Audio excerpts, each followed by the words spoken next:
दिल मत वाला लाख संभाला, फिर भी किसी पे आ ही गया, शोक नजर से देखने वाला, प्यार का रोग लगा ही गया, दिल मत वाला लाख संभाला.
नमस्कार, मी आरती आपटे.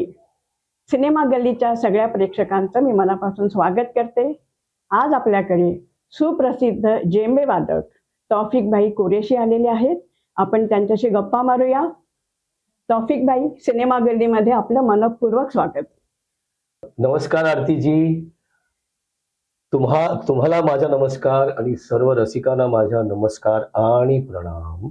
आणि मला खूप छान वाटतंय की मी आज इथे आलोय सिनेमा गल्लीत तुमच्या बरोबर गप्पा गोष्टी करायला गुरुपौर्णिमाच्या संदर्भात आणि गुरु शिष्य परंपरा कारण आणि वेगवेगळे जे जे आपले थॉट्स असणार त्याच्याबद्दल मी बोलणार. मी तुमच्या बरोबर ते थॉट्स शेअर करणार. थँक्यू आरतीजी की तुम्ही मला ही संधी दिली. You R most welcome. आणि माझ्या बरोबर शिखरनाथ आहे, माझा मुलगा आहे आणि तो माझा शिष्य पण आहे. नमस्ते शिखरनाथजी.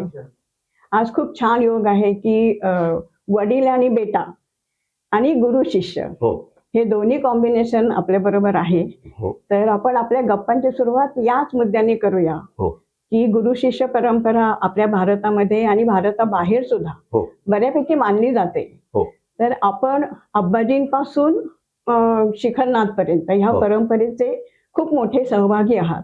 तर आपण याबद्दल काय सांगाल? पहले तो मैं ये कह दूं कि मेरे लिए भी जसं मी शिखरनाथचा गुरु आणि पिता पण आहेत तसेच अब्बाजी उस्ताद अल्लाह रखा माझे गुरु आणि माझे वडील होते. तर उनके बारे में क्या बोलना, मतलब मैं तो यही मैं अपने आप को खुशनसीब कहता हूँ कि मैं खुशनसीब हूँ कि मुझे ऐसे परिवार में जन्म मिला जहाँ उस्ताद अल्लाह रखा जैसे एक ऐसे ऐसी एक रोशनी थी बिल्कुल। उस घर में कि जिस रोशनी से मैं क्या सारा जग रोशन हो गया। तो वो ये बात थी। और अब्बा जी का ऐसा था कि अ, पिता के रूप में वो हमेशा बड़े नम्र और जो चाहिए मेरे बच्चों को वो होना उस चाहिए। तरह से कभी गुस्सा नहीं करना, कभी हम लोगों पे हाथ नहीं उठाया। और एज ए गुरु बड़े स्ट्रिक्ट। उनके लिए ये था कि मेरे शिष्य और मेरे बेटे इनमें मुझे बिल्कुल अंतर नहीं करना है। जो मेरे बेटे हैं वो मेरे शिष्य, और जो मेरे शिष्य हैं वो मेरे बेटे हैं। So no discrimination no at all. Discrimination. जो मेरे बेटों को मिलेगा वही मेरे शिष्यों को मिलेगा, एंड वाइस वर्सा। तो ये मैंने अब्बा जी में देखा, और मैंने भी वही कोशिश की है कि यह शिखर को सिखाते हुए ये मैं दिमाग में रखूं कि वो बेटा है इसलिए उसको कुछ अलग मिलना चाहिए, और बाकी लोग मेरे शिष्य जो हैं। शिष्य उनको नहीं। मैंने ये बिल्कुल जो मैंने अब्बा जी से देखा है, जो मैंने उनको करते हुए भी देखा है, वही कायम रखने की कोशिश की कि शिखर को वो सब मिले जो मेरे शिष्यों को मिल रहा है, और जो मेरे शिष्यों को मिल रहा है वो शिखर को शिखर। मिले। तो आय थिंक उस सिलसिले में मी शिखरलाच विचारतो की तू बोल, तुला काय वाटतं? नाही, सेम ऍक्च्युली आय डोंट मी काय ऍड करू शकतो या संदर्भात, पण सेमच जसं दादाजी होते शिष्य आणि वडील पण तसंच आमचं पण आहे. तर आणि हो, सगळ्यात माझे जितके गुरुभाई आहेत सगळे they are all like sons only to him. आणि इतर पण खूप म्युझिशियन्स जे डायरेक्ट जे स्टुडंट्स नाही आहेत, आणि सगळ्यांना इक्वल असं ऑब्व्हियसली शिकवलंय जसं असायला हवं. बरोबर. आणि सगळ्यांना तेवढे शिक्षापेक्षा सगळ्यांना इक्वल ऑपॉर्च्युनिटीज पण दिलेले गेले. स्टेजवरती किंवा स्टुडिओमध्ये सगळ्यांना चान्स भेटतो काही ना काहीतरी करायला. वा. फक्त शिकणं it's not confined to just teaching, पण इव्हन ऍक्च्युअल प्रॅक्टिकल ऑपॉर्च्युनिटी. तालीम महत्वाची आहे. तालीम म्हणजे हा जो म्हणतोय ना, स्टेजवर आणि स्टुडिओमध्ये पण तेच पुढे चालू राहतं. हाँ, तालीम ही हो रही है, तालीम ही हो रही क्योंकि है. जब तक आप प्रैक्टिकल नहीं करेंगे, जसं मी एकदा अब्बाजींना विचारलं की अब्बाजी मुझे विलंबित सिखाइए. अच्छा. तो विलंबित में कैसे ठेका लगाने का सात संगत. तो बोले बेटा मैं तुमको विलंबित ठेका बता सकता हूँ, तीन ताल विलंबित, जुमला विलंबित, एक ताल विलंबित, लेकिन उसको कैसे बजाना वो सिखा नहीं सकता. तो आपको खुद को करना खुद को पड़ेगा. जाके रियाज करना पड़ेगा तुम्हें, तब सिंगर्स जाके. के साथ, दूसरे आर्टिस्टों के साथ. मग तुला कळणार की संगत काय असते. ती बरोबर. संगत आम्ही शिकू नाही शकत, ते तुम्हाला जाऊन करायला लागतात. तुम्ही जा, तुम्ही दुसऱ्यांबरोबर बसा. तर ती प्रॅक्टिकॅलिटी इज व्हेरी इम्पॉर्टंट. तेच Yes. माझ्या डोक्यात हमेशा हाच येतो की ह्या मुलांना म्हणजे आता ते सगळे स्वतः वाजवतात. बरोबर. शिखर आहे तो नीलाद्री बरोबर, पूर्वन बरोबर, रविचारी बरोबर, रणजित भारत बरोबर आणि विकूजी बरोबर वा. पण त्याने वाजवलंय, आणि जाकीरबाई बरोबर. आणि माझे इतर स्टुडंट्स आहे, गौतम शर्मा, ओंकार साळुंके, दीपेश वर्मा, दीपक भट, अरुण सोलंकी, खूप आहे जे लोक आता बाहेर प्रोफेशनली फिल्म्स रेकॉर्डिंग मध्ये वाजवतात किंवा दुसरे म्युझिशियन्स आणि सिंगर्स सोलो लेवलला पण त्याचा सोलो लेवल पण करतात. ते सगळे, पण त्यांना जेव्हा ते शिकत होते माझ्याकडे, तर मी त्यांना स्टेजवर खूप वेळा घेऊन जायचं माझ्या बरोबर. तुमच्या बरोबरच हो. म्हणजे परफॉर्म चला माझ्या बरोबर चला, तुम्ही या, तुम्ही मला हेल्प करा सेटअप करायला, आणि माझ्या बरोबर उभा राहा आणि वाजवा.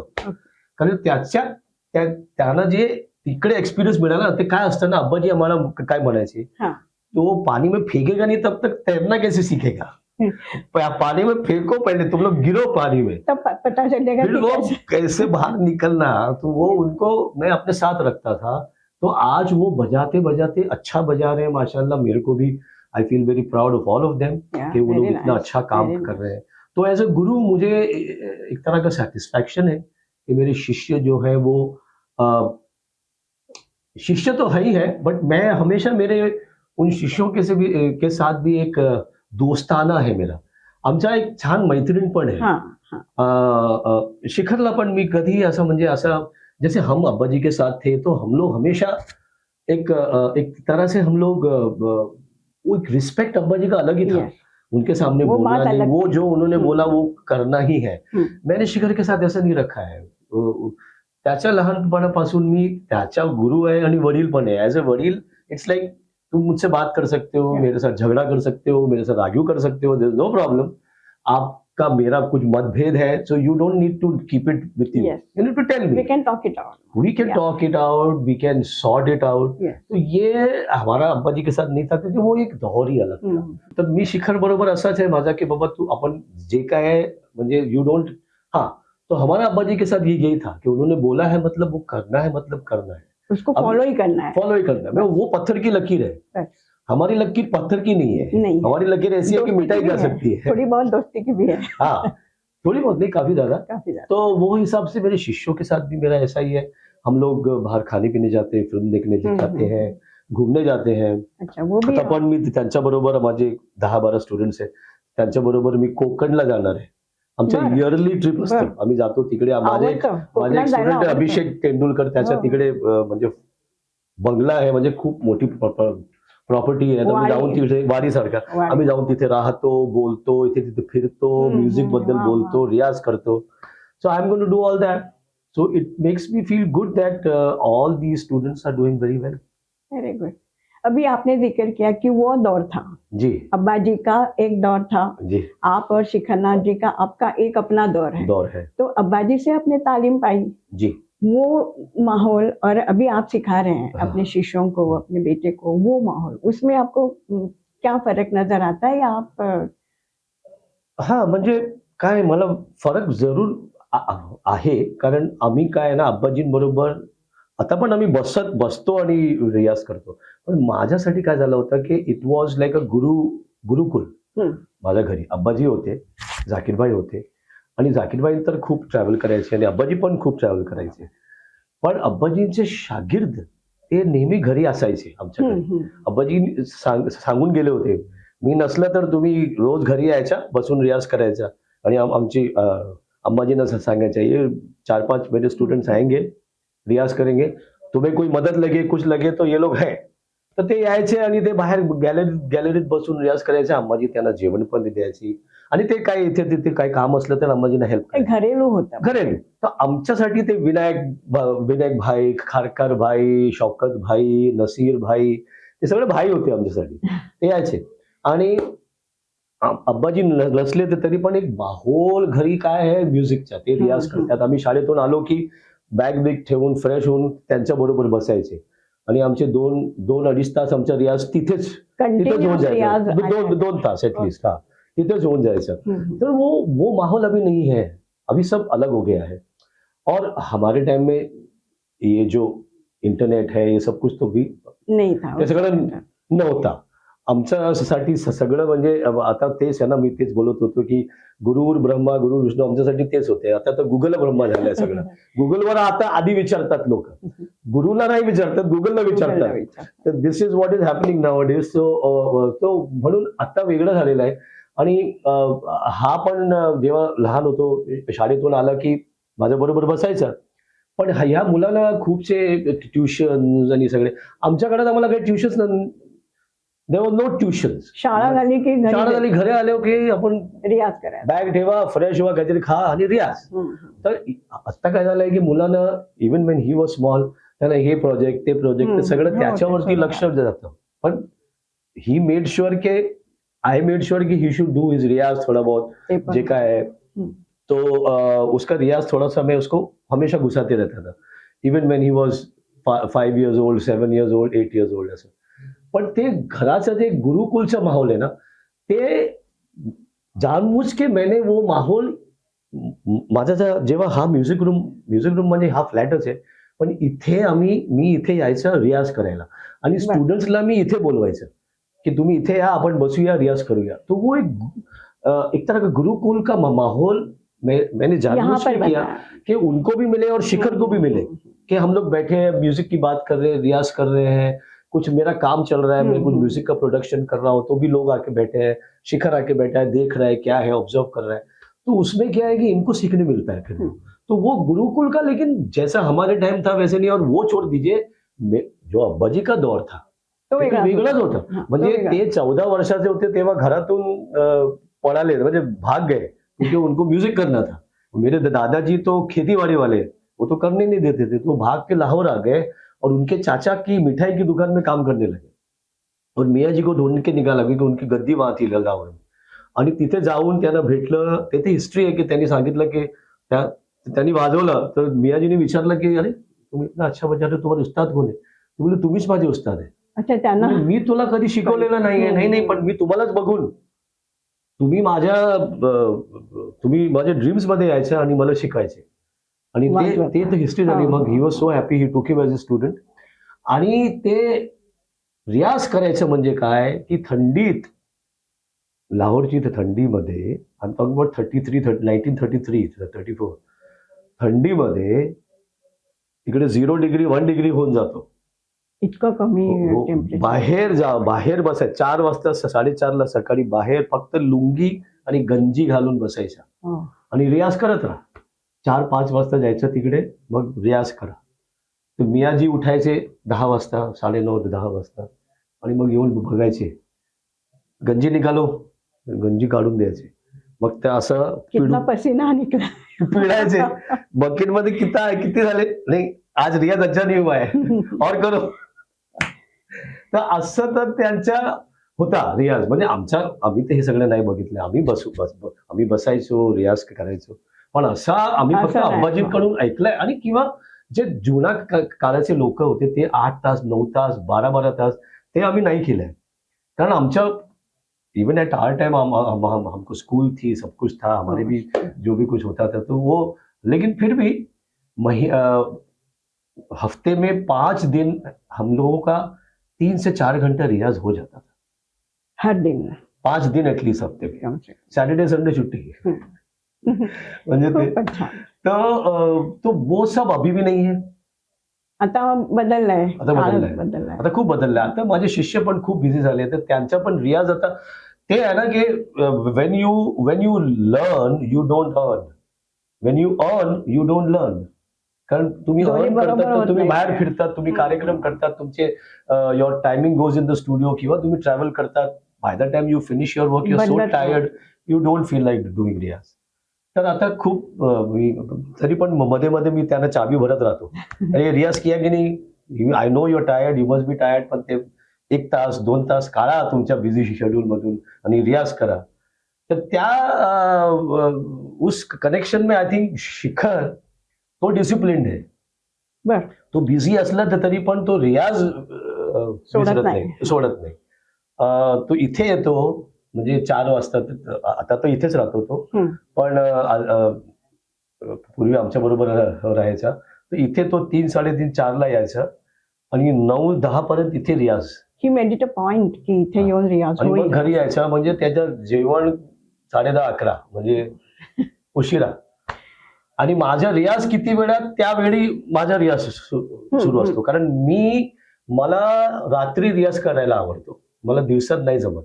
रात्री मी माझा फोन बंद करून बाजूला 10:30-11ला मी रियाज सुरू करतो. 1:30-2 पर्यंत माझा रियाज होतो. सलग 3-4 तास रियाज होतो. मला कोणी डिस्टर्ब नाही करत आणि I am happy to do that. मतलब 2 से 2.5 से 3 घंटा मेरा रियाज हो जाता है. तो मला कोणी डिस्टर्ब नाही करत. तर जे काळ अब्बाजींचा होता आणि तो वेगळा होता, म्हणजे गुरु शिष्य परंपरा. आमच्या आणि अब्बाजींच्या गुरु शिष्याच्या परंपरा वेगळी होती. आणि आता माझी आणि शिखरची, किंवा माझी आणि दुसरे जे माझे शिष्य आहेत त्यांच्यामध्ये जे गुरु शिष्याची परंपरा आहे ते पण वेगळं आहे. पण that has to happen, because when you move ahead in time you have to change. काळ तर बदलत राहणार हळूहळू. बरोबर. पण मला एक आठवतं, म्हणजे अजूनही सुरूच आहे, की अब्बाजींची बरसी असो, गुरुपौर्णिमा असो, तुम्ही सगळेजण एकत्र येऊन तिथे प्रस्तुती करता. हो. म्हणजे गुरु शिष्य परंपरा तशी पण जपली जाते. कारण आम्ही अब्बाजी ही पास्ट अवे ऑन फेब्रुवारी 3, 2000. त्या दिवशी बरोबर. तर जाकीरबाईंनी एकच आम्हाला बोलला की we will not feel sad that he is gone. On this day we will celebrate his life. खूप आम्ही अब्बाजींची लाईफ सेलिब्रेट करतो. हम्म. म्हणून ते सगळं कार्यक्रम असतो, सकाळ ते रात्रीपर्यंत ते बरसीचा कार्यक्रम असतो. Because for us he has passed on to the other world and maybe he's passed on to a better world, wherever he is gone. Never know. But he has left a legacy. He has left नक्कीच. his music, which has to be celebrated. So we celebrate his life, on that day. ती श्रद्धांजली आहे त्यांना. ती श्रद्धांजली. वा. तर या सो that's it. पण आता गुरु शिष्याच्या आपण जे परंपराबद्दल बोलते, रियाज बद्दल, बरोबर. तर मी सगळं बोललो की रियाज किती इम्पॉर्टंट आहे. मला तुमच्याकडून मी शिखरला विचारतो, ऍज अ शिष्य तुला काय वाटतं, रियाजची काय अहमियत आहे, इम्पॉर्टन्स? आय थिंक रियाजचं इम्पॉर्टन्स ओव्हर एस्टिमेट करता येणारच नाही. आणि आणि रियाज म्हणजे प्रत्येक आम्हाला जे शिकवलं गेलंय की प्रत्येक पद्धतीचा रियाज म्हणजे नॉट जस्ट तुमचं फिजिकली इन्स्ट्रुमेंट समोर बसून वाजवणं, पण इव्हन बघणं दुसऱ्या आर्टिस्ट लोकांना शिकणं, ऐकणं आणि प्रॅक्टिकल एक्सपिरियन्स स्टेजवरती जाऊन, जर म्हणजे स्वतःचा शो असू दे किंवा कोणा दुसऱ्याचा शो तुम्ही बघताय साईडवरून, तर ते सगळं एक रियाजच आहे आणि सगळं गरजेचं आहे. सो त्याचं इम्पॉर्टन्स म्हणजे ते सांगताना येणार, ते फक्त म्हणजे I guess each player can feel it for their own self, किती इम्पॉर्टंट आहे रियाज त्या प्लेअरला स्वतःला.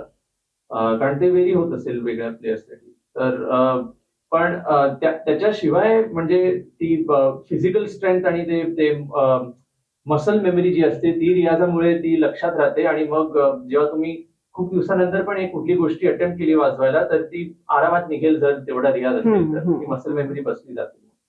चांगले, म्हणजे प्रत्यक्ष रियाज पण आवश्यक आहे आणि इतर कलाकारांचं ऐकणं हे पण शिकणं होतं. म्हणजे there is also an education. जेव्हा तुम्ही सांगा आरती, तुम्ही पण शिष्य आहात, तुमचे दादाजी म्हणजे थोडीफार. तुम्ही बोला, तुम्हाला काय वाटतं रियाजची काय इम्पॉर्टन्स आहे? माझ्या घरामध्ये माझ्या दादाजींनी मला जे सांगितलं होतं ते म्हणजे पहाटे 5 वाजता उठून रियाज करायचं. आणि ती सगळ्यात चांगली वेळ असते, कारण दादाजी कंठसंगीतामधले होते, त्यामुळे आवाज छान लागलेला असतो तेव्हा, असं त्यांचं सांगणं होतं सगळ्यांना. आणि पण ते जुनी लोक म्हणजे सकाळीच उठून रियाज करायचे, कारण खरंचचा रियाज, आवाज खरंचचा असतो, त्याच्यामध्ये रियाज केला ते बोलतात की चांगला रियाज होतो. बरोबर आहे. मला माहिती नाही मला कसं काय असं झालं की मला रात्रीचा रियाज आवडतो, कारण आम्ही बिकॉज आम्हाला शाळा होती म्हणून आम्ही सकाळी रियाज नाही करायचं. आम्ही संध्याकाळी किंवा रात्री आम्ही खूप वेळ बसायचो, किंवा खेळून आलो ना, खेल के आया तो ऊपर आके खाना खाया, रियाज.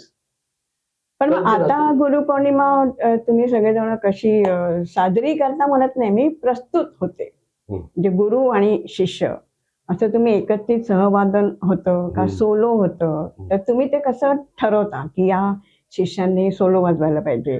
मी काय ठरवत नाही, मी यांच्यावरती सोडतो. दरवर्षी आम्ही गुरुपौर्णिमा करतो, फंक्शन कॉन्सर्ट आहे 22 जुलैला आता पण आहे. ज्याला कोणाला यायचंय प्लीज या.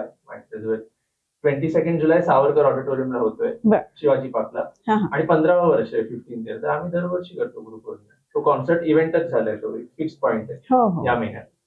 पण म्हणजे ते तुम्ही सांग ना की तुम्ही सगळं स्टुडंट्सच वाजवतात आणि स्टुडंट्स येऊन बाबांना दाखवतात की काय विचार आहे या वर्षाचं, काय प्लॅनिंग आहे. आणि एरवी यावर्षी बाबांचा सोलो आहे 15th इयर म्हणून. आणि ओव्हर द इयर्स जितकेही आमचे आर्टिस्ट आहेत टॉपचे, म्हणजे ऑल आवर गुरु फिगर, सगळ्यांनी येऊन आशीर्वाद दिलेला आहे आम्हाला त्या गुरुपौर्णिमेत. सगळे येऊन बघतात, ऑलमोस्ट फुल टाइम बसतात. आणि खूप लोकांचं परफॉर्मन्सही झालेलं आहे. आणि 10व्या वर्षी टाउनचा परफॉर्मन्स झालेला 2018 मध्ये उस्तादजींचा. तर हो, तो एक आमची गुरुपौर्णिमा एक इव्हेंटच झाली आणि सगळ्यांना मुंबईमध्ये माहित असते. तुम्ही सगळे मनापासून त्याच्यामध्ये, म्हणजे तुम्हाला मनापासून ते करायचं असतं, गुरुपौर्णिमा आहे. कारण आणि ऑल्सो अपार्ट फ्रॉम फॅक्ट की ती गुरुपौर्णिमा आहे त्यामुळे करायची, फक्त ते नाही पण बाकीचे शोज आम्ही वाजवतो वर्षभर, ते म्हणजे बॉलिवूडचे शोज किंवा संगतचे शोज किंवा मी बॉलिवूडचे शोज करत नाही, पण क्लासिकलचे शोज, फ्युजनचे शोज, ऍज सच सिरियस एकदम सोलो मॅटर जे म्हणजे आमचं जे ऍक्च्युअल सोलो मॅटर आहे हो हो ते त्या दिवशी दिसतं. आणि जे नॉट जस्ट सोलो मॅटर पण एरवी शोज मध्ये दिसतं, पण जे आम्ही एरवी ट्राय करत नाही स्टेजवरती, ते ज्या तुम्ही मागे इथे थोडं रिस्क आहे, ते त्या दिवशी ट्राय, तो दिवसच त्यासाठी आहे की मी ट्राय करू शकता. बरोबर. म्हणजे तुम्ही जे युजली नाही वाजवतात ते तुम्ही तिथे त्या दिवशी प्रस्तुत. वाजवा. आणि काय, माझे खूपशे स्टुडंट्स, हा पण जेम्बे वाजवतो पण ड्रमसेट पण वाजवतो. हा, हा. तर ह्या वर्षी हा ड्रमसेट पण वाजवणारे क्लासिकल म्हणजे वा, लहराबरोबर वा. आणि जेम्बे पण, दुसरे स्टुडंट्स पण आहे. तर मी त्यांच्यावरती सोडतो की तुम्हाला काय करायचं आहे. कारण काही स्टुडंट्स माझे असे आहेत की जे फ्युजन म्युझिक मध्ये पण आहे, काही आहे ते बॉलिवूडमध्ये. हा, तर मी त्यांना सांगतो की तुम्हाला काय करायचं आहे, तुम्ही ते ठरवा, तुम्ही प्रस्तुत फक्त मला दाखवा की तुम्ही काय करणार. म्हणजे ते it has to be good ना, बरोबर. कारण लोक ऐकणारी माणसं येतात तिकडे. तर तेच मी डिसिशन घेतो. बाकी कोण वाजवणार, ह्या वर्षी मला गेस्ट आर्टिस्ट ठेवलंय. कारण यांचं प्लॅनिंग आहे. हा, यांचं planning. यांचं planning. कारण काय 3-4 वर्ष असं झाले की मला वाजवायलाच नाही मिळतं. कारण एवढे स्टुडंट्स असतात आणि बरोबर. सगळ्यांनी वाजवलं. ऑफकोर्स दे ऑल हॅव हे टू छान, प्ले. हे छान पण आहे की इतके इट इज students गुरु आहेत. पौर्णिमा, स्टुडंट्स हॅव टू प्ले हो. ना. तर मला अवसर नाही मिळत, तर या वर्षी मी गेस्ट आर्टिस्ट आहे. हो. मला या वर्षी माझ्या सोलो पण आहे. मला शिखायला विचारायला आवडेल की असं मनामध्ये कुर्मी असेल ना की मला हे जमतं, वाजवता येतं, किंवा मी असा विचार केलाय, ताल विचार केला आणि तो गुरूंसमोर प्रस्तुत करावा, असं पण एक वाटत असेल ना की प्रस्तुती करण्याची ती ऑफकोर्स चाहत आहे आतूनच, सगळ्यांनाच आहे, सगळ्या स्टुडंट्सला. आणि पण तेच की जरा जे एरवी आम्ही ट्राय नाही करत, जे थोडं डिफिकल्ट आहे तेच ट्राय करायला हवं. आणि थोडं स्वतःला चॅलेंज होईल त्याप्रमाणे काहीतरी प्रेझेंट करायची इच्छा सगळ्यांना असते गुरुपौर्णिमेच्या दिवशी. आणि हो, त्यासाठीच गरजेचं आहे की आम्ही हे दरवर्षी करतो. करत राहतात. मग गुरुंना कसं वाटतं शिष्य जेव्हा असं काही नवीन नवीन संकल्पना प्रस्तुत करतात मला तेव्हा? छान वाटतं. मला खूप खूप म्हणजे गर्व वाटतात की हे लोक they are not scared yes. To try something different. कि नहीं बाबा, मैं ये नहीं करूँ, मेरे हाथ में ही नहीं, मेरे दिमाग, मतलब कोशिश करो. क्योंकि गुरु पूर्णिमा एक ऐसी जगह है कि जहां आप कोशिश करोगे, अगर आपसे नहीं जमा, बज भी हमें वही कहते थे, और ये तो कहावत भी है कि failure is your first step toward success. If you fail only then you will feel कि अरे मुझे कुछ करना पड़ेगा. If you don't fail then you will always be. तो वो कुछ अलग, कुछ नया, कुछ कर सकते हो तो कुछ रिस्क का भी फैक्टर ले जिसमें सकते हो हैं। वो कोशिश करो. और अगर आ गया तो बहुत अच्छा है, नहीं आया तो आपको फिर भी आशीर्वाद मिलेगा. बहुत सो आई फील नाइस कि ये लोग करते हैं बच्चे, और बहुत अच्छी बात है. I am very happy on that. थोडक्यात काय, तर गुरु पौर्णिमा हे गुरु शिष्य परंपरेचं चांगलं प्रतीक आहे हो. आणि ते चालू राहावं. बिलकुल. म्हणजे आपल्या जमान्यात पण बिलकुल. चालू होतं, शिखरनाथ आणि त्याचे मित्र स्टुडंट हो, हो, हेही सगळे चालू ठेवतात. हो. खूप छान. तुम्हाला अशा गुरुपौर्णिमेसाठी आणि त्या प्रस्तुतीसाठी खूप खूप शुभेच्छा. Thank you very much. आणि सगळ्यांना गुरुपौर्णिमाची खूप खूप शुभेच्छा. आणि आम्ही जे बोललोय, आम्ही जे वाजवले, तुम्हाला आवडेल अशी अपेक्षा आहे. आणि तुमचा आशीर्वाद आणि प्रेम सदैव आमच्या बरोबर राहावा. तौफिक भाई, बॉलिवूडमध्ये पण तुमचं कॉन्ट्रीब्युशन आहे. So how did it start? Actually आपल्याला उलटा बोलायला पाहिजे. बरं. बॉलिवूडमध्ये माझं कॉन्ट्रीब्युशन नाही आहे, बॉलिवूडचं कॉन्ट्रीब्युशन माझ्यामध्ये आहे. हा. Actually, बॉलिवूडमध्ये You and मला Bollywood. खूप शिकायला मिळालं मला. कारण मी जेव्हा बॉलिवूडच्या ऐवजी मी रेकॉर्डिंगच्या बोलतो मी. Okay. कारण मी मिड 80s मध्येच मी रेकॉर्डिंगचे काम सुरू सुरुवात केलं. केली होती. मी कॉलेजमध्ये होतो, पण मी आणि एक माझा पार्टनर आम्ही Gujarati place, actually early 80s बोलणं चाहिए, कारण मी 80 मध्ये जॉईन झालो कॉलेज. तर 82च्या काळात मी I was doing composing music for Gujarati plays, for Paresh Rawal, for Dinkar Jani, for Homi Wadia, हे सगळे गुजराती प्लेसचे मोठे लोक आहेत, राजू जोशी. तर मी आणि माझा एक मित्र पियुष कनोजिया, आम्ही ते ऑलरेडी कंपोजिंग, तर स्टुडिओचं काम माझं चालू झालं होतं. Of course Bollywood was the main goal, तिकडे जायचं आहे, तिकडे स्टुडिओमध्ये काम करायचं आहे. तर तिथे मी गेलो, म्हणजे एक अवसर आला मला की मी बॉलिवूडमध्ये मी कामाची सुरुवात केली. आणि आनंद मिलिंद, जतीन ललित, अमू मलिक, राजेश रोशन, आणि त्याच्यानंतर शंकर एहसान लॉय, विशाल शेखर. ट्रेन टू पाकिस्तान मध्ये मी बॅकग्राऊंड म्युझिक केलं होतं. मी आणि माझा पार्टनर पियुष कनोजिया आम्ही ते केलं होतं. ट्रेन टू पाकिस्तानमध्ये. That was a great experience. Pamela रूक्सची फिल्म होती ती. तर आणि टॉपिक पण असा होता खुशवंत सिंगच्या हो, नॉवलवर हो, तो based त्यांच्या आहे. कादंबरी. आणि great experience it was to work on the background. पण ते करताना मी खूपशे फिल्म्सचे बॅकग्राऊंड नंतर पण मी म्हणजे फिल्मचे बॅकग्राऊंड म्युझिकला score, हा. माझं योगदान होतं. जेव्हा मी ग्रेट म्युझिक डायरेक्टर वनराज भाटिया त्यांच्याबरोबर मी काम सुरू केलं. सिनियर. तर दामिनी फिल्मच्या त्या रेकॉर्डिंगच्या नियर बाय मी त्याला जॉईन केलं. म्हणजे दामिनीच्या बॅकग्राऊंड चालू होतं. म्हणजे दामिनी त्याच्यानंतर द्रोहकाल, मग घातक, हिमालय पुत्र, चायना गेट आणि काय परदेस, हे सगळे धूम फिल्म 2 पर्यंत दिलच्या धूम 2 तर SCL आला. नंतर हा. तर ते बॅकग्राऊंड म्युझिक मध्ये मी कॉन्ट्रीब्युट केला. मग धूम 2, मग ते नवीन पिढी आली म्युझिक डायरेक्टरची. शंकर एहसान लॉय बरोबर माझ्या खूप छान माझ्या काम झालं, कारण ते सगळे फ्रेंड्स पण आहेत. शंकर याने मी खूप जुने मित्र आहे. तर त्यांची फर्स्ट फिल्म म्हणजे मिशन काश्मीर किंवा दिलचे चाहता है, त्या फिल्मच्या गाण्यामध्ये माझ्या रिदमचं योगदान होतं. बॅकग्राऊंड म्युझिक मध्ये पण माझं योगदान होतं. तर मी आय फील की माझ्या आतमध्ये जे रिदम अरेंजर होता ना तो होता.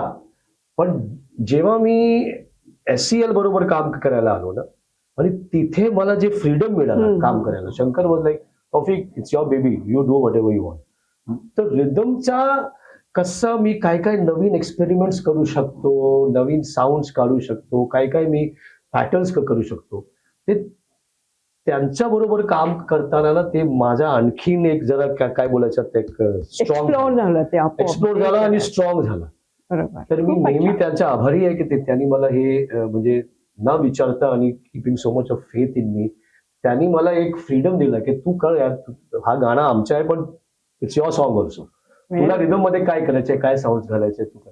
तर म्हणून ते रिंद पोषमाल किंवा भुमरो किंवा जे काय ते त्यांची फिल्मची गाणी आहे, जान गयो लोग प्यार भरे, तन्हाई, त्याचा वेगळा रिदम. आणि अभय फिल्म मध्ये काहीतरी वेगळं, दिल चाहता है, आणि मग मिशन काश्मीर मध्ये सोचो की जिलो का शहर होते, त्याच्यामध्ये मी ते बोट पाणीच्या रिदम घेऊन मी त्याच्या हात घालून मी असा रिदमचा पॅटर्न क्रिएट केला. ते सगळं मला ते फ्रीडम ते त्यांनी दिलं, ते इट वॉज नाईस. आणि मग प्रीतम बरोबर काम करताना धूम 2 मध्ये प्रीतमनी मला फर्स्ट टाइम ट्रॅश मटेरियल वापरायला, म्हणजे टीन कॅन्स आणि ते मोठे जे टीनचे बॉक्सेस असतात ज्याच्यामध्ये आपण ग्रेन्स ठेवतो, किंवा बकेट आणि डब्बे आणि सगळं, त्याच्यावरती मी रिदमचा प्रयोग केला. म्हणजे जे धूम 2 मध्ये जे ऋतिक रोशनची एंट्री आहे ना, तर त्याच्यात मी आपला लेझिम घेऊन आलो.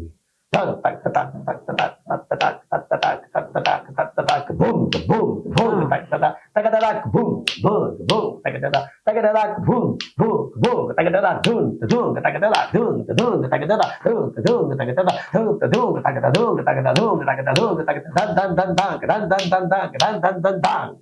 हे आपला लेझिम आहे, कळलं का?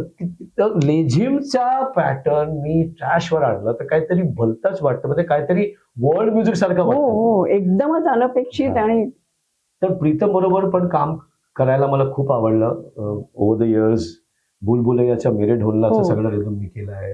धूम 2, नगाडा नगाडा गाणं व्हेरी फेमस गाणं, त्याच्यामध्ये भांगड्याचं गाणं आहे, पण मी सगळं ट्रॅश रिदम त्याच्यात वापरलंय मी. तर it was great experience to be working with Shankar Ehsaan Loy, Pritam. आणि मग नंतरचे जे म्युझिक डायरेक्टर जे साजिद वाजेद किंवा आपले ABCDचे म्युझिक डायरेक्टर सचिन जिगर, ते एक वेगळं नवीन पिढी होती. आणि ते मला म्हणजे असं म्हणजे तौफिक भाई ऐसा वो एक उस नजर से मुझे देखते थे. पर मैंने उनसे ये कहा कि भाई नहीं, मैं जो भी हूँ, आप म्यूजिक डायरेक्टर, आपको जैसा चाहिए मुझे बताइए. तो वो एक भाईचारा ही बन गया उनके साथ, सचिन जिगर के साथ. और उनके साथ काम करके ABCD 2 में कुछ अलग ही म्यूजिक क्रिएट हुआ, मतलब एक अलग ही रिदम का आइडियाज क्रिएट हुआ. तोही आनंद तेवढाच आहे. तो ये जो मेरा एक रिदम अरेंजमेंट का जो एक आपको मैं जैसे कह सकता हूँ कि एक लेगेसी है जो Aspect, मैंने हाँ। इतने साल काम किया, वो मैंने शिखर को भी पास ऑन किया और मेरे दूसरे स्टूडेंट्स को भी पास ऑन किया। मेरा एक स्टूडेंट है दीपेश वर्मा, वो बहुत काम करता है फिल्मों में अरेंजमेंट्स का, बैकग्राउंड स्कोर्स में। दीपेश वर्मा ओमकार से सारू के भी एक अच्छा स्टूडेंट है, वो भी काफी बॉलीवुड में काम करते हैं रिदम अरेंजमेंट का।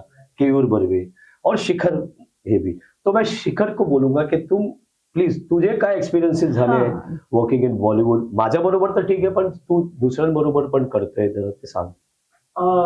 एक्सपिरियन्स असा आहे की आम्ही एरवी सेशनचं काम करतो, सेशन म्युझिशियन म्हणून, की बर येऊन एक एक गाणं वाजवून मग दुसऱ्या दिवशी येऊन दुसरं गाणं. तर एक्सपिरियन्स म्हणजे आमचा जो जनरेशन आहे इंडस्ट्रीमध्ये, खूप सगळे टेक्नॉलॉजिकल ऍडव्हान्समेंट झाल्यामुळे आम्हाला खूप इझी आहे तसं, त्या म्हणजे बरं. कम्पेअर्ड टू जे यांना यांच्या त्यांच्या काळी होतं पिढीला. की एका टेक मध्ये गाणं संपवायचं किंवा मधून कुठून जर चूक झाली तर स्टार्ट पासून परत सुरू हो. करावं लागेल. ते आम्हाला म्हणजे आम्हाला खूप लक्झरीज आहेत की कुठूनही काही येऊ शकतं आणि जर काही चूक घडताय तरी सुद्धा त्याला तिकडूनच ते करेक्ट केलं जाऊ शकतं. जोडलं म्हणजे जाऊ आम्हाला काय शकतं. परत करायची Correct. गरज नाहीये. पण एक्सपिरियन्स असा आहे की बाबांनी जे स्टँडर्ड्स बनवून ठेवले सगळे ट्रॅश मटेरियल्सचे किंवा काही वेगळ्या टाईपचे रिझमसाठी ग्रुप्सचे, पण तेच आम्ही करतो सगळं. आणि त्यांनीच ते आणलंय सगळं व्हॉइसचं काम किंवा ट्रॅश मटेरियलचं अच्छा, युसेज. तू तसं पण केलेलं आहेस, म्हणजे ट्रॅश मटेरियल पासून सुद्धा. तेच चालतं आता बॉलिवूडमध्ये. ओके. तोच रिदम आहे आता बॉलिवूडचा, तसा आहे. म्हणजे तबला ढोलक अजून वापरले जातात, पण तो आता वेगळं जॉनर झालाय. ते खास तुम्ही बाजीराव मस्तानी पद्मावती जी गाणी आहेत, एरवी हा, तशी हा. गाणी नसतात ना प्रत्येक बरोबर. फिल्ममध्ये. तेव्हा म्हणून तो एक वेगळा रिक्वायरमेंट असतो. आणि आमचा एक्सपिरियन्स असाच आहे की सगळ्या मोस्टली म्युझिक डायरेक्टर्सला माहिती आहे की सगळे बाबांचे स्टुडंट्स आहेत, तर तेच मनात ठेवून ते बोलवतात की त्या टाईपचं मग मिळेल आपल्याला. तर म्हणजे तेच आम्ही होप करतो की, म्हणजे ऑफकोर्स काही फिक्स्ड गोष्टी असतात, म्हणजे जास्त पण आपण एक्सपेरिमेंट करता नाही येत, गाण्याला हा, पण जरा लक्ष द्यावं लागतो.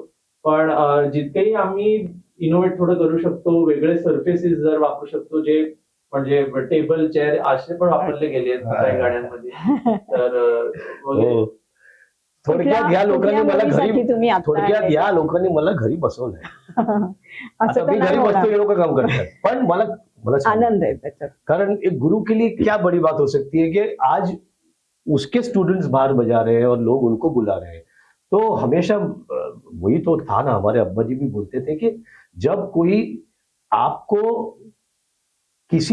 बोलता है कि अरे ये है ना, ये उसके पिताजी है, तो ये बहुत ये बड़ी बात पहचान होती है, ये भी अलग या ये पहचान उसके गुरु है, ये उसके गुरु है। ये पहचान एक गुरु के लिए बहुत बड़ी हो जाती है।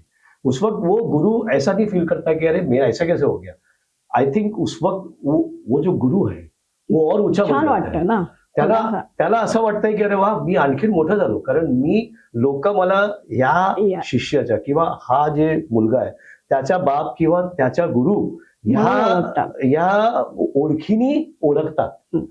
तर that becomes much more bigger for the गुरु, असं मला वाटतं. हाही खूप छान आनंद आहे की आता हे मुलं तुमचे शिष्य सगळे बॉलिवूड मध्ये, आणि हा म्हणतो ट्रॅश पासून पण ते करत आहेत. तो ये एक गुरु के लिए क्या हो सकता है इससे बड़ी बात कि उसको किसी का, उस शिष्य के गुरु है या इस लड़के के बेटे हैं, इस लड़के के पिता है, उससे उसको उसकी पहचान मिल रही. तो मला असं वाटतंय गुरुसाठी हे खूप महत्वाची गोष्ट है, ऐसा मुझे लगता है, क्योंकि उस वक्त वो गुरु का सीना और चौड़ा हो जाता है. फक्र की बात.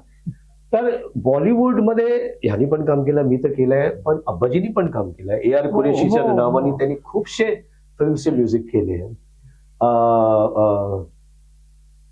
दिल मत वाला लाख संभाला फिर भी किसी पे आ ही गया, शौक नजर से देखने वाला प्यार का रोग लगा ही गया, दिल मत वाला लाख संभाला, ताना धीरना तना ताना धीरना, मेरे दिल में आ जाना, गाना प्यार का गाना, ताना धीरना तना ताना धीरा. हे अब्बाजीचे हिट गाणे. तो बेसिकली हमारे बहुत से लोग ऐसे होते हैं कि जिनको ये लगता है कि बॉलीवुड में काम करना तो बहुत आसान काम आहे.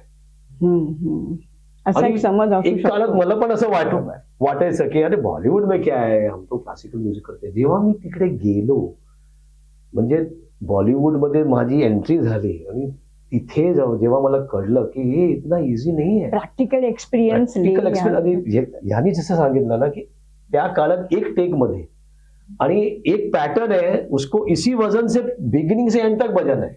कम जरा होगा तो फिर से बजाना पड़ेगा. फिर से बजाना पड़ेगा. कुछ भी मिस्टेक हो जाए तो कट करके, अच्छा वो एक देखते थे कि 8 बार खाली है क्या, कहीं वहां से पंच हो सकता है. आमचे हो बरोबर. ते 8 बार नाही है, म्हणजे 1 2 असे 8 बार पाहिजे. असलं तर पंच होऊ शकतो, नाही तर सकाळ पंच परत सगळं भरायचं. तर बॉलीवुड में इतना इजी नहीं है. एक पैटर्न है ना, उतना ही बजाना है. अगर धा दिन दिन ता दिन दिन धा यही बजना है. ता ता दिन दिन धा दिन दिन धा धा दिन ना दिन ना, अगर ये नहीं करना है, हाँ.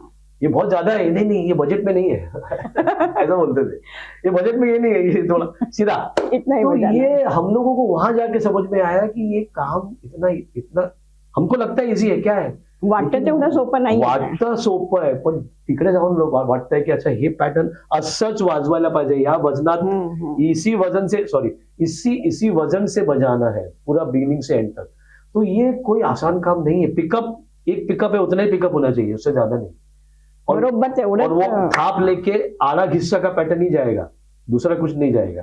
तो ये वहां जाके मुझे समझ में आया है कि लोग जो बोलते हैं ना, और मैंने सुना है कि बहुत बड़े बड़े लोग भी यहाँ पे बॉलीवुड में आके उनको लगा कि ये तो बहुत आसान काम है, और वहां जाके पता चला नहीं बाबा, इतना आसान ये नहीं हमारा है. काम नहीं है, और वहां से निकल गए. और ठीक है, कोई बात नहीं. तो बॉलीवुड से मुझे बहुत सीखने मिला है. एक डिसिप्लिन, डिसिप्लिन बहुत जरूरी है लाइफ में. और दूसरा क्या है ना कि कभी भी किसी को भी अंडर एस्टिमेट नहीं करना चाहिए. किसी को भी, बिग थॉट. कोई भी म्यूजिक डायरेक्टर आपके सामने आएगा आज, वही ना, जैसे मैंने बताया सचिन जी का, अभी ये लोग बहुत यंग थे जब मेरे पास आए, लेकिन मैं उनको अंडर एस्टिमेट नहीं कर सकता, क्योंकि वो क्या विजन लेके आए हैं, वो उनका विजन है, और उस विजन को मैं सामने ला सकता हूं क्या, रिदम के जरिए. ये मेरे लिए एक चैलेंज की बात है कि ये नए म्यूजिक डायरेक्टर्स हैं, इनका यंग माइंड है, वो जो सोच के आ रहे हैं, मेरे को बोल रहे हैं ये चाहिए ये चाहिए, उसको आगे बढ़ाना. उसको आगे बढ़ाना है, उसको ऐसे करना है कि वो भी खुश हो, और म्यूजिक डायरेक्टर तो खुश है लेकिन डायरेक्टर भी खुश हो. तो ये मेरे लिए एक चैलेंज की बात है. उस वक्त मैं ये नहीं सोच सकता कि ये तो बच्चे हैं, मैं क्या, ये तो, और वो मुझे बोलेंगे मैं क्या काम करूंगा. ऐसा एटीट्यूड रखना ही सबसे बड़ी मूर्खता है. बिकॉज अब्बा जी हमें हमेशा क्यों कहते थे कि जिंदगी भर तुम अगर एक स्टूडेंट बन के रहोगे ना, तो आगे जाओगे जिंदगी में, क्योंकि तुम्हें सीखने की जो एक क्षमता है, एक इच्छा है, वो कभी मरेगी नहीं, क्योंकि तुम हमेशा अपने आप को एक स्टूडेंट मान के आगे बढ़ोगे. क्या बात. तो ये बहुत बड़ी बात है. तो इसी को मद्देनजर रखते हुए बॉलीवुड की बात निकली है, तो मैं बॉलीवुड का ही एक छोटा सा अंग वॉइस परकशन, माउथ परकशन के जरिए करता हूं. और मैं, मेरे जो हमने बिगिनिंग में बजाया, मेरे साथ 2 और मेरे स्टूडेंट्स थे, सिद्धेश माई और हरि भूसाल, उनको बुलाता हूं और आपके सामने हम लोग कुछ पेश करें. बिल्कुल बिल्कुल. Thank you. हवन करेंगे, हवन करेंगे, हवन करेंगे.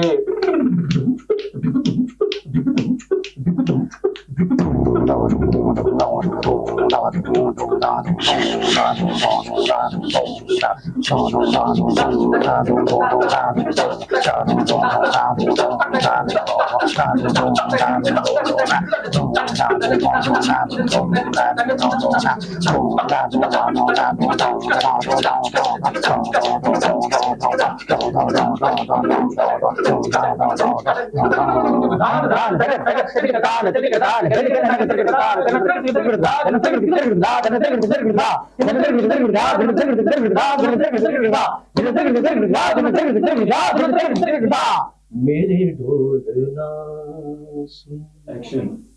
तौफिक भाई, आज तुम्ही इथे आलात, आमच्या सगळ्यांचे खूप गप्पा मारल्यात, सगळ्यांना खूपच छान वाटलं, याच्याबद्दल काही वादच नाही. आणि मला अशी आशा आहे की तुम्हालाही छान वाटलं असेल आमच्या परिवाराबरोबर गप्पा मारून, तुम्हाला, तुमच्या शिष्यांना, शिखांना, सगळ्यांना.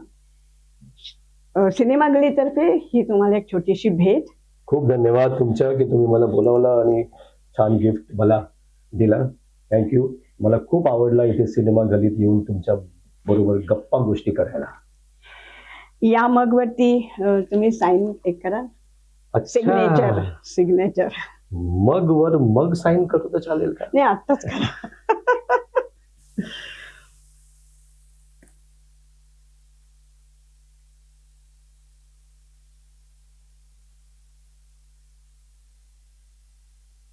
वाह क्या बात. Thank you ji, and thank you for बहुत दिस. बहुत शुक्रिया.